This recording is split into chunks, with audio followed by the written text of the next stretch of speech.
The chair will now recognize the gentleman from West Virginia, Mr. McKinley, for 5 minutes.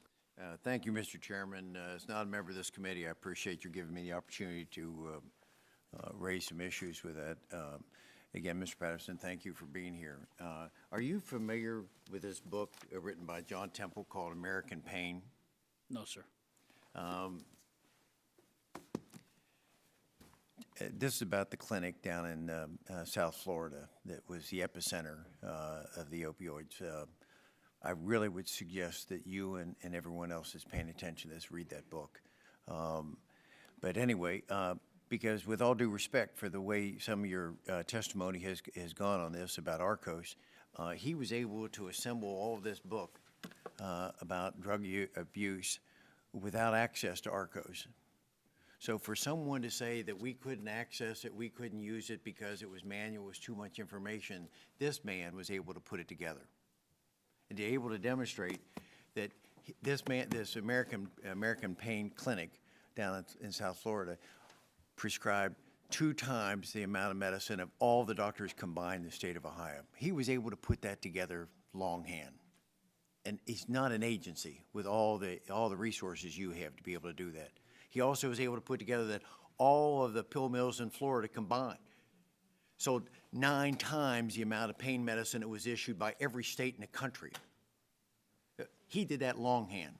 So all due respect, I don't think you can hide behind the fact that you didn't have the resources to be able to do this because it was coming in manually. If I could, I'm curious about the production quotas with it, because in the book he talks about how speed pills back in the 70s were becoming a problem, and DEA stepped up and they cut the production by 90%, and the problem went away. And then in the 80s we had a problem with Quaaludes. Same thing. They cut the production, and it went away.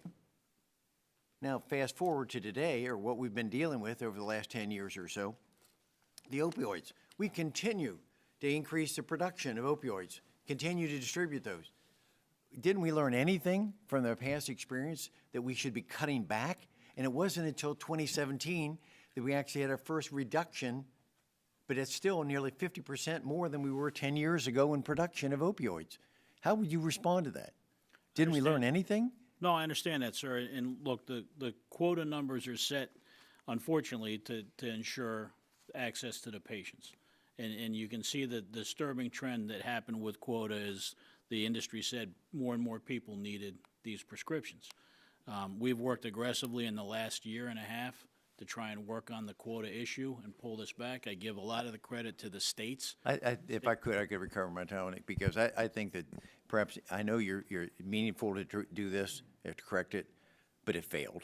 Because I'm coming from that state that has 52 drug overdoses per 100,000 people. We're leading the nation with this. Someone has to get to this. So I'm just curious. I know you have the ability to transfer resources and funds within DEA.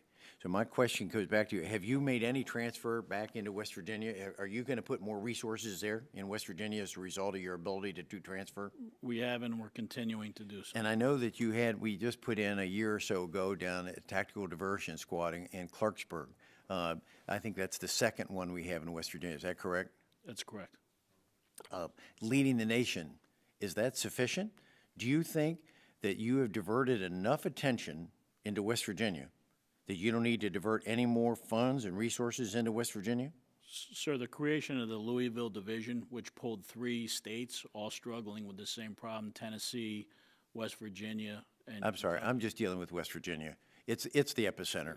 You know that, Sir, I know that, and when it has been there for nearly 10 years, it's been the highest level, and we've not seen the resources come into West Virginia. And now I appreciate very much that you put a tactical diversion squad, or your predecessor did, into Clarksburg.